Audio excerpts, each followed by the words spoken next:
মিথ্যা অপবাদ এটা এতটা ভয়ঙ্কর যে মিথ্যা অপবাদের কারণে আপনি যদি কাউকে মিথ্যা অপবাদ দেন, সে যদি দুনিয়াতে আপনাকে ক্ষমা করে দেয় তাহলে আলহামদুলিল্লাহ, খুব ভালো। সে যদি দুনিয়াতে আপনাকে ক্ষমা না করে বা ক্ষমা যদি আপনি না চান তার সম্মান নষ্ট করার পর, তাহলে মনে রাখবেন কিয়ামতের দিন নেকি আপনাকে পরিশোধ করতে হবে। এই যে নামাজ, রোজা, হজ, যাকাত যা কিছু করছেন সেই নেকি তাকে দিয়ে দিতে হবে।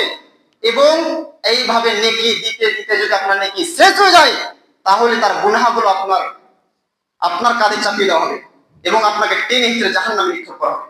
সুতরাং কাউকে কষ্ট দিয়ে রেখেছেন, কারো বদনাম করেছেন, তার হাত ধরে ক্ষমা চাইতে হবে।